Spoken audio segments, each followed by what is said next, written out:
Jajaran Satres Narkoba Polres Belitung kembali mengamankan dua tersangka penyalahgunaan narkoba jenis sabu pada Jumat, tanggal 6 Desember tahun 2024 lalu. Dua tersangka berinisial SP alias Asep 34 tahun dan S alias Iyal 26 tahun, ternyata memiliki peran berbeda. Tersangka Asep merupakan kurir sabu sekaligus gudang penyimpanan di Belitung. Sedangkan Iyal hanya membantu kerja Asep dalam mengedarkan sabu di wilayah Belitung. Jadi kami akan membuat dua berkas berbeda untuk kedua tersangka ini. Karena peran Iyal ini hanya menemani Asep saja dan dia tidak ada komunikasi dengan pemilik barang, ungkap Kasatres Narkoba Polres Belitung AKP Anton Sinaga SH saat menggelar konferensi pers pada Senin, tanggal 9 Desember tahun 2024.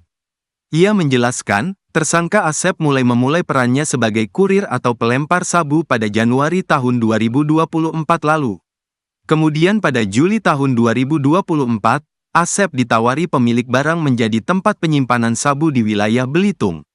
Sehingga Asep dipertemukan dengan dua orang yang tidak dikenal dari Bangka di salah hotel di Tanjung Pandan. Pada pertemuan itu, Asep menerima sabu seberat 2 ons. Berselang beberapa minggu atau ketika sabu hampir habis, Asep kembali menerima sabu seberat 2,5 ons. Polanya tetap sama, yaitu bertemu orang dari Bangka di salah satu hotel di Belitung. Berdasarkan keterangan tersangka, dia mendapat bayaran dari pemilik barang sebesar 5 juta rupiah per ons sabu yang diedarkan, ungkap Anton. Sementara itu, tersangka kedua, Iyal, hanya menemani Asep saat melempar sabu di titik tertentu, dikarenakan tersangka Asep tidak memiliki kendaraan dalam melaksanakan tugasnya. Oleh sebab itu, penerapan pasal untuk kedua tersangka juga berbeda.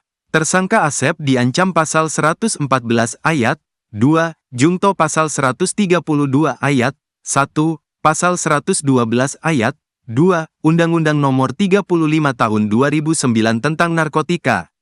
Sedangkan tersangka Iyal diancam pasal 114 ayat 2, Jungto 132 ayat 1, atau pasal 131 ayat 1, Undang-Undang Nomor 35 Tahun 2009 tentang narkotika. Anton menjelaskan, kedua tersangka diamankan pada Jumat, tanggal 6 Desember tahun 2024, lalu sekitar pukul 22 waktu Indonesia Barat. Berawal dari penangkapan Iyal saat berada di jalan dan dilakukan interogasi. Akhirnya, didapat informasi kebenaran tersangka kedua Asep yang diamankan di kontrakannya beralamat di Jalan Hasan Said Dalam, Desa Aik Rayak, Kecamatan Tanjung Pandan. Untuk barang bukti ada sabu seberat 162,42 gram dalam bentuk 164 paket siap edar dan ada dalam kemasan besar. Ditambah alat hisap, timbangan, buku catatan, handphone, plastik klip dan sedotan besar, kata Anton. Tersangka Asep, lanjutnya, bertugas mengedarkan sabu di wilayah Belitung sesuai perintah pemilik barang. Download Tribun X sekarang, menghadirkan lokal menjadi Indonesia.